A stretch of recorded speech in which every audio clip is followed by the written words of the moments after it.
Square Enix has come under a lot of fire recently, and as much as I love Square, it's hard for me to say that they don't deserve a good lot of it. The situation of greed with Chocobo GP, the absolute disaster of Babylon's Fall, among many other issues in the recent years. Looking at you, Avengers. And this news story might share some light on why those particular things are happening. And if this is true, it's not only incredibly disappointing, I think it explains a lot that's happened with Square Enix over the years. As things currently stand, we can only have one person's word against the other, and with that I think we should practice a little bit of caution and not really jump to conclusions. But for the sake of today's video, we'll be analyzing things from the perspective of the game's director. And make sure you hit the subscribe button, as I'll be following and reporting on this story as it develops. But you may recall the critically acclaimed video game Balan Wonderland, with the game being created by the legendary Yuji Naka, behind such games as Sonic the Hedgehog and Nights in the Dreams. Anytime you see a game bomb this hard, there's normally something going on in the background, and it's not the developers. It almost always, in every case, has to do with the higher-ups, and with them wanting to push out a game that's vastly incomplete so that they can go ahead and make their money. You may be thinking, Night Sky Prince? I really don't care about Balan Wonderland. But trust me, this is much bigger than Balan Wonderland, and it honestly could explain multiple situations behind many recent Square Enix games, as well as raise some alarm bells for the future. Yuji Naka actually filed a lawsuit against Square Enix. As translated by Cheesemeister3K, he said on Twitter, quote, "I was removed as the director of Balan Wonderland about a year and a half before release, so I filed a lawsuit against Square Enix. Now that the proceedings are over and I'm no longer bound by company rules, I'd like to speak out. I think it's wrong of Square Enix to not value games and fans. According to court documents, I was removed as the director of Balan Wonderland for two reasons. It was done by the producer, head of marketing, head of sound, managing director, and HR. First, when a YouTuber's arranged piano performance of the game's music was released in a promotion instead of the original game track, turning the composer into a ghostwriter, I insisted that the original soundtrack be released, and this caused trouble." Dude, they were actually using someone's cover over the actual in-game music. That is weird and almost unheard of. Second, according to court documents, Naoto Oshima told producer Noriyoshi Fujimoto that the relationship with Arsis was ruined due to the comment I made about wanting to improve the game in the face of Arsis submitting the game without fixing bugs. And if this sounds unbelievable but believable,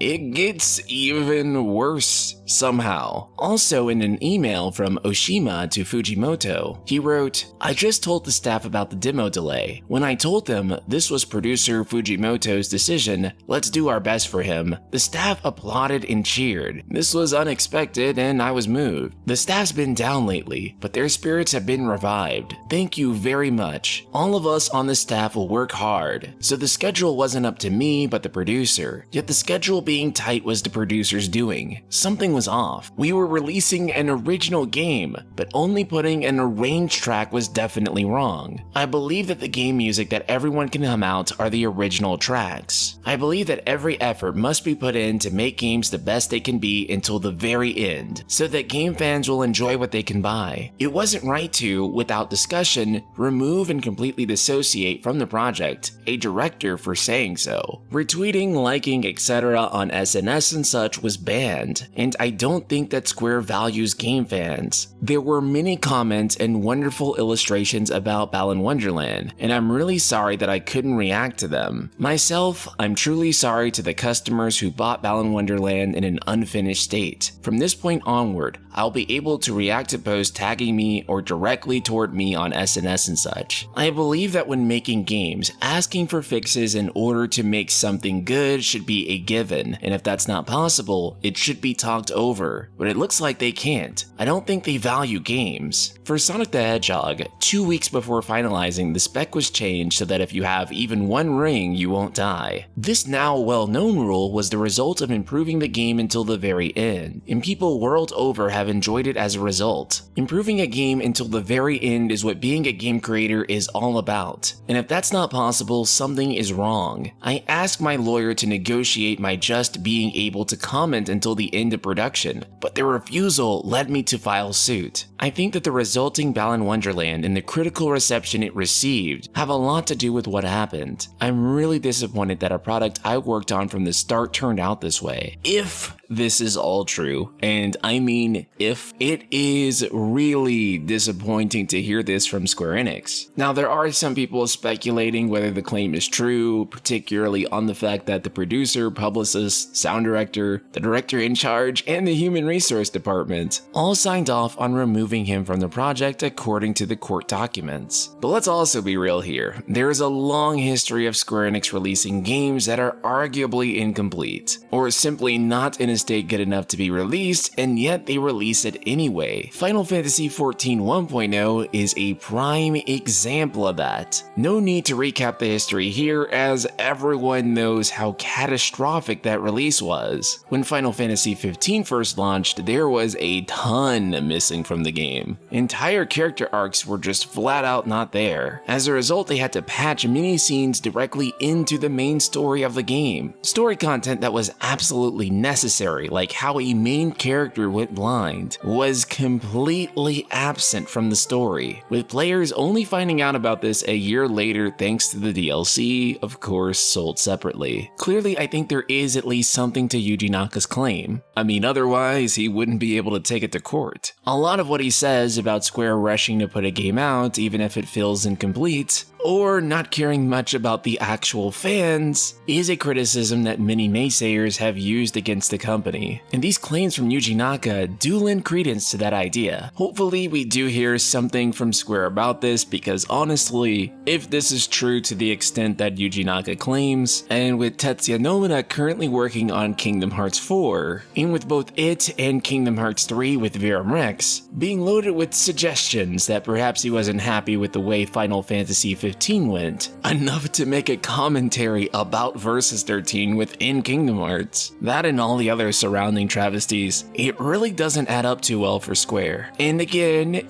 if true, and they would treat someone like Yuji Naka, very well respected, legendary game creative, it kinda makes you wonder how they would treat someone less than that. Again, if true. Shout out to patron Chris Paul and the rest of the Ultima community.